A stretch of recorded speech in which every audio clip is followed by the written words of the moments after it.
আমের এই আচারটা বানানোর পরে রেখে দিয়ে খেতে একদমই ইচ্ছা করবে না, মনে হবে তখনই সব শেষ করে ফেলি। চলুন তাহলে দেখে নিই পুরো রেসিপি। আসসালামু আলাইকুম, সবাইকে নতুন একটা ভিডিওতে স্বাগতম।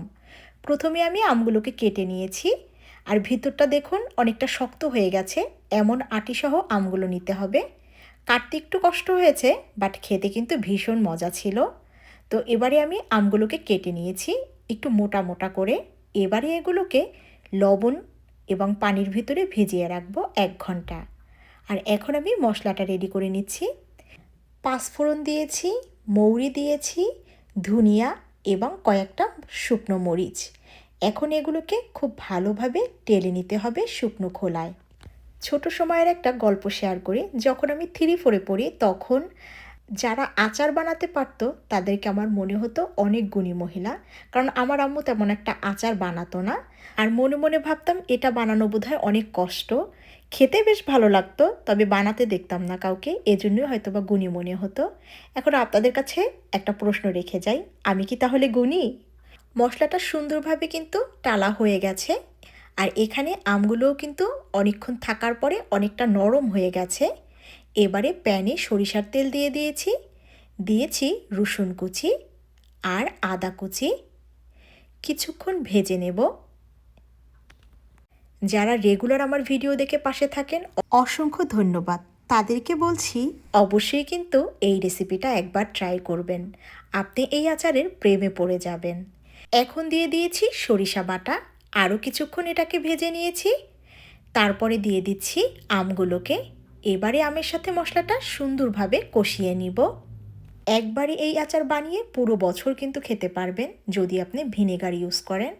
তেলের পরিমাণও কম দিয়েছি। এবারে দিয়ে দিয়েছি হলুদ, মরিচ এবং ধনিয়ার গুঁড়া। যারা ভিডিওটি শেষ পর্যন্ত দেখবেন তারা কিন্তু অবশ্যই অনেক সুস্বাদু একটা আচারের রেসিপি পেয়ে যাবেন। আর দেখতে দেখতে যদি কোনো পার্ট ভালো লাগে অবশ্যই শেয়ার করে দিবেন। এবারে দিয়ে দিয়েছি তৈরি করা সেই মশলাটা সুন্দরভাবে আমের সাথে মিশিয়ে নিচ্ছি। এখন দিয়ে দিব পরিমাণ মতো চিনি। এটা কিন্তু টক ঝাল মিষ্টি আচার, বেশ ভালো লাগে খেতে। বাচ্চা থেকে বড় সবাই পছন্দ করবে। চিনিটা যখন সম্পূর্ণ মেল্ট হয়ে গেছে তখন দিয়ে দিচ্ছি ভিনেগার পরিমাণ মতো। আমি 1/2 কাপ দিয়েছিলাম। আর দিয়ে দিয়েছি ভাজা জিরের গুঁড়া। এখন এটাকে ঢাকনা দিয়ে ঢেকে দিব। 5 মিনিট পরে ফিরে এলাম। এটা কিন্তু অনেকটা সফট হয়ে গেছে। এখন খুব সুন্দরভাবে নেড়ে দিতে হবে। পানিটা শুকিয়ে আসলে আমি আচারটাকে তুলে নেব।